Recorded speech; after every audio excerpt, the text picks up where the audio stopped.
Yep, this is forward, this is backwards, and that's it. Pause? No, that's the laser point. Oh, all right. Okay, you want to get mic'd up, or? Sure. Well, am I tall enough for you?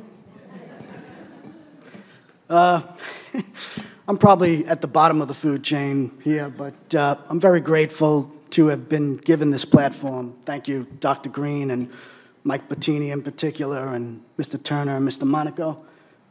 Like Dr. Green said, my name is Frank Vincenti. I run a small, non-for-profit wild canid education and advocacy group that has been involved with wolf recovery and African wild dogs in Africa. Of course, they're not on Long Island. And educating locally on red fox and these particular animals, which are, if I could be anthropomorphic, dear to my heart. Hopefully many of you.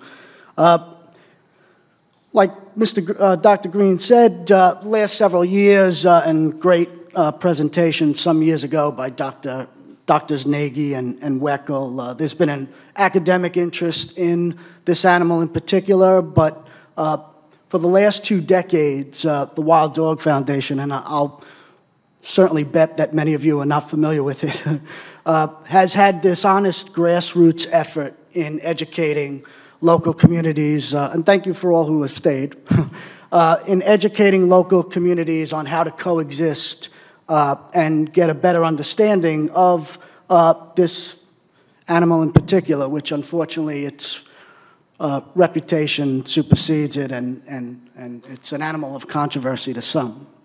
But, you know, I've tried to engage Long Islanders on the potential of coyotes coming to the island, and as many of you know, if you're vaguely familiar with the situation, potential is no longer a viable word, as we most certainly do have some individuals on the island. We do have a resident male in South Jamaica, Queens, that has been there since 2009. Mysterious animal appeared in 2011 and has since disappeared. Maybe has reappeared over the years. As Dr. Weckel said some years ago, roadkill coyote on the Cross Island Parkway. Some of you are probably familiar with the watermill coyote that's been there since 2013. And as Mike Bettini said previously, Fisher's Island, which is technically part of Long Island, coyotes have been documented there for some time. And I actually spoke on Fisher's Island in 2011. Anyway, the mic thinks I'm shorter than I really am. So as far as, you know, animals being documented on Long Island, we go to the year of 2015, which was an unprecedented year for individual coyotes showing up on, technically, you know, Long Island, so to speak, other boroughs other than the Bronx, of which, as you may well know, coyotes could be considered resident as they've been breeding there for some time due to the academic study proving that. And I have spoken in the Bronx numerous times as well. And in 2015, we had several individuals that showed up in Manhattan, and the significance of this is that, you know, over the course of, say, 2 decades or 15 years, every so often there would be an individual that would show up in the borough of Manhattan. But in 2015, there was as many as 4 individuals. They may have been breeding, you know, mated pairs that had gotten separated. There's no proof of that. But 4 individuals at one given time in the borough of Manhattan, which is not usual. Proof that maybe the Bronx population is doing well. And more significance to us here on Long Island is several individuals showed up in the borough of Queens, aside from the resident coyote north of the airport and everything else. And as you could tell, and from the reaction, we had the famous hipster coyote in Long Island City on top of the bar here. This is a real photograph. This is not photoshopped. I had investigated this, as well as I'm sure the academics have as well. This was an abandoned building that this animal just wound up on top of this bar. There were areas accessible, even though the building was sealed off to the public, where an animal the size of a coyote could squeeze through and get into the building, most miraculously.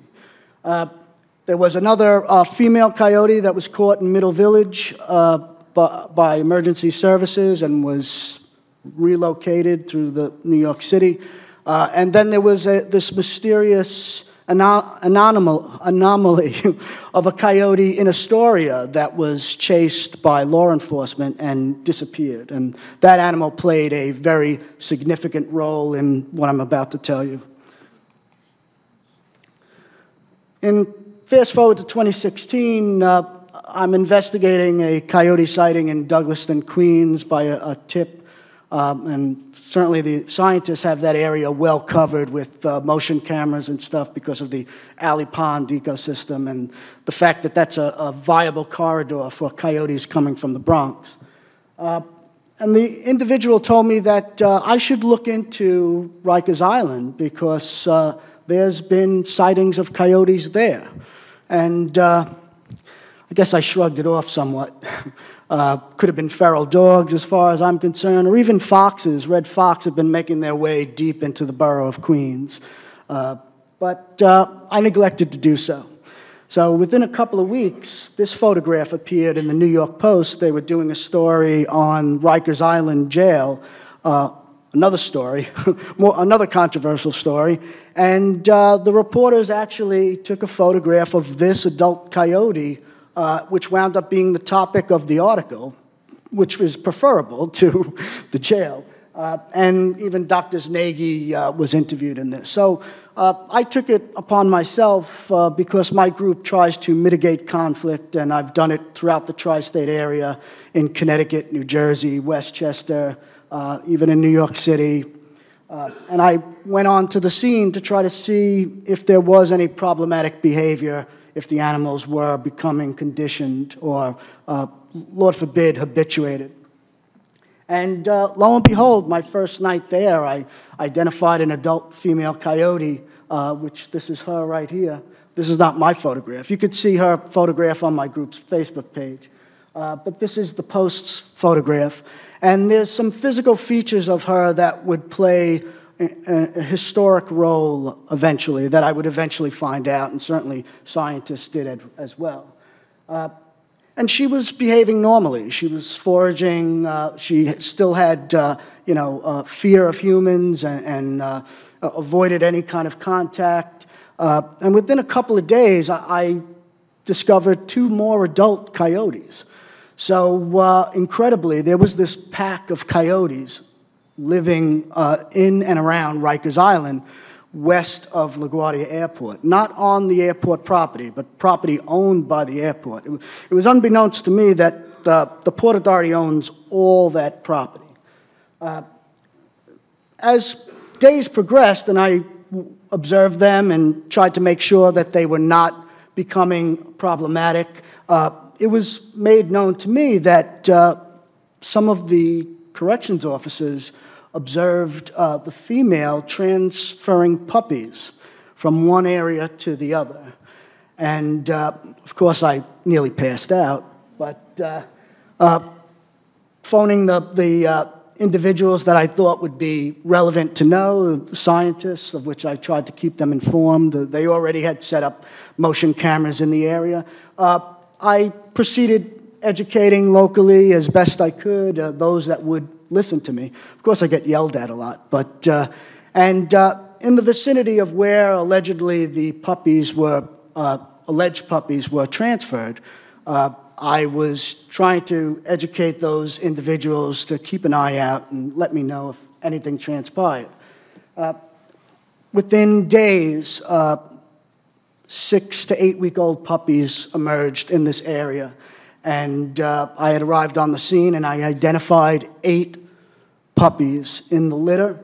They were varying sizes. I immediately assumed that it could have been 2 separate litters, which is kind of rare in coyotes. A lot of other social canids, if a subordinate female gives birth, the alpha female will usually take those pups in. It's been observed with wolves and African wild dogs, not necessarily with coyotes, because subordinate females would usually disperse from their natal pack if they choose to breed.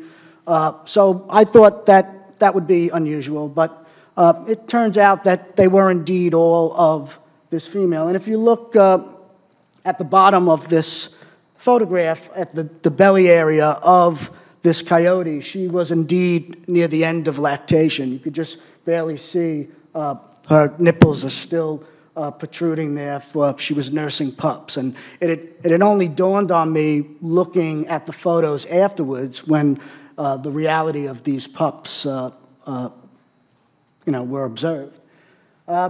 So I had the pleasure of watching these juveniles over the course of several weeks and observed them as they got bigger and more courageous in their daily activities. They kept within the natal area of which we usually describe.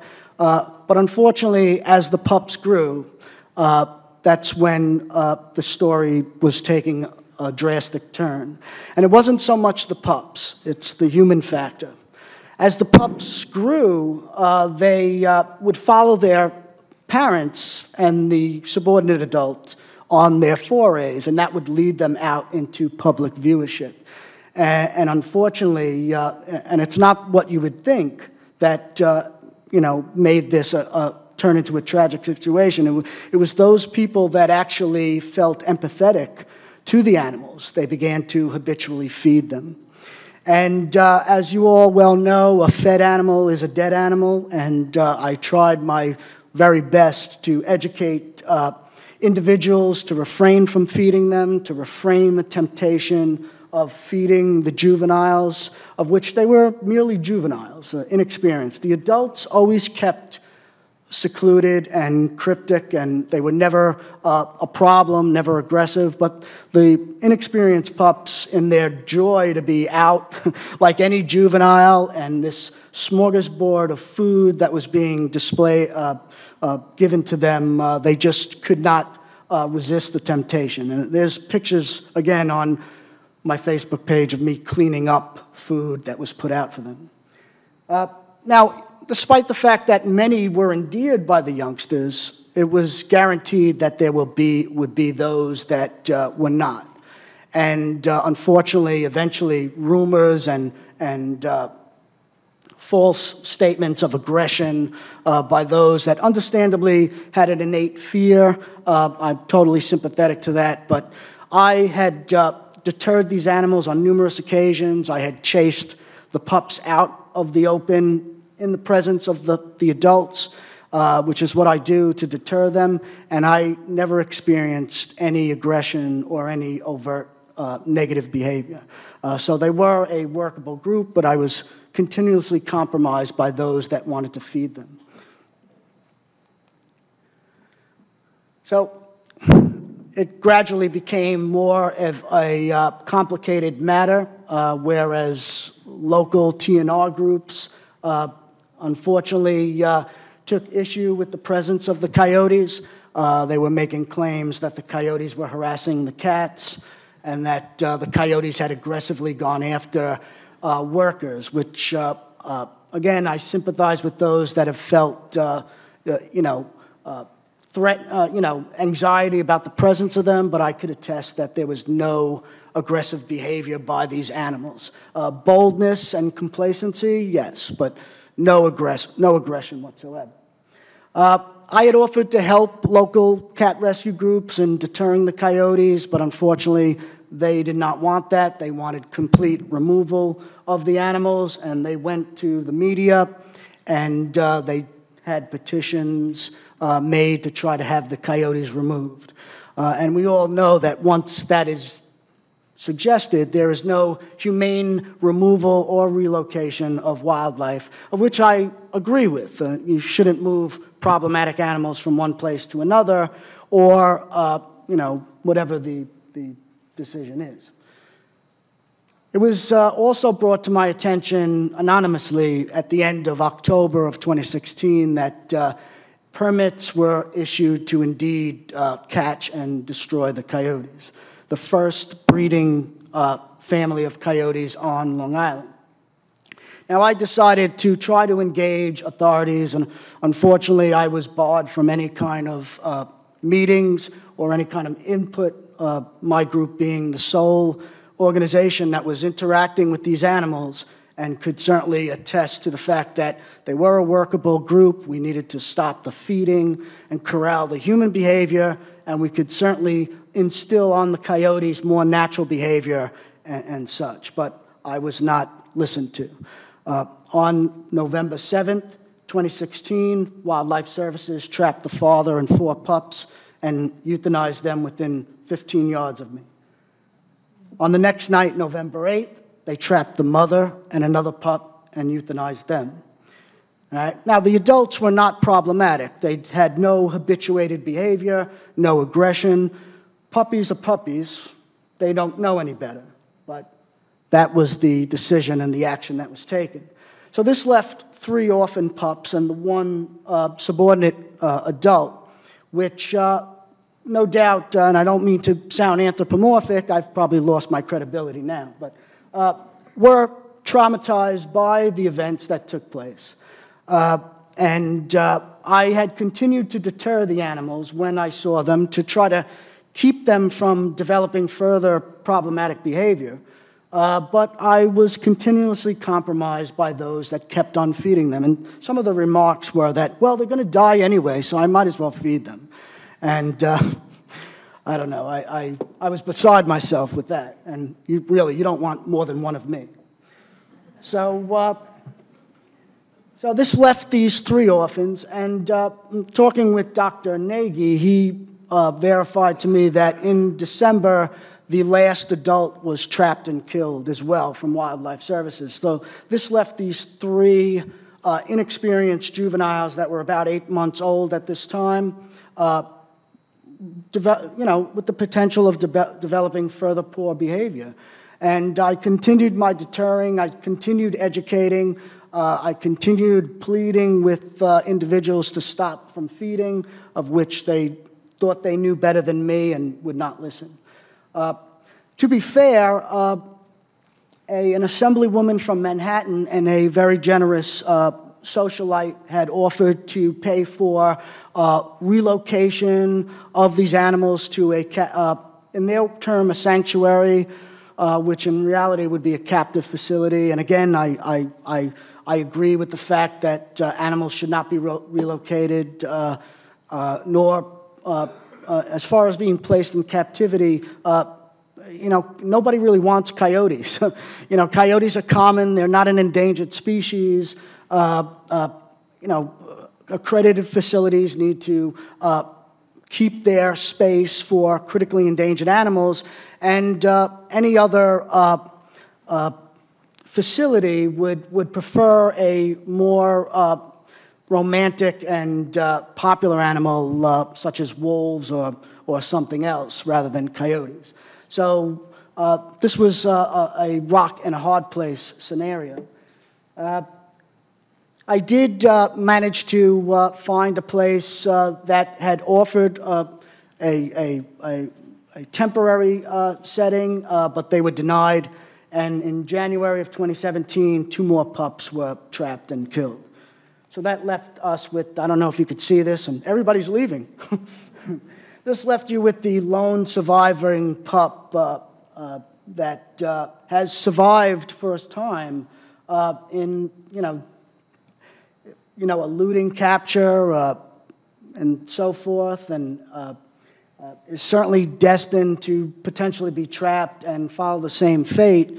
There is really no place that would take him in particular. I continue to maintain that the animal could stay and be kept in a natural state if people would partake in the deterring and relent in feeding, but it doesn't look like that's going to be the case. I guess to say the relevance of Long Island is that let this be the litmus test, so to speak, if coyotes were to get established here. They're no doubt a controversial animal. They're no doubt an animal that will require patience and understanding on the human part, and will no doubt get into some sort of conflict. But it is doable. And in reality, coyotes might not pick the right habitats to persist in. They're going to go where the food is. And that might be suburbs. That might be an industrial park. It might not be the Pine Barrens or Caleb Smith Park or Heckscher. They might not prefer the more natural areas, in my experience with coyotes. So that would require some understanding and patience and tolerance, and certainly the help of the Wild Dog Foundation. But, you know, just hopefully in the future, they're talking about 2050 with otters. I hope so, and eagles. I can only hope for this animal in particular. So I hope I didn't bum you out, since most of you left. But thank you.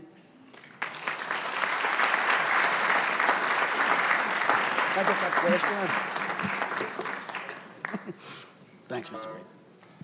Okay, Mike, we want to do just a little bit of discussion?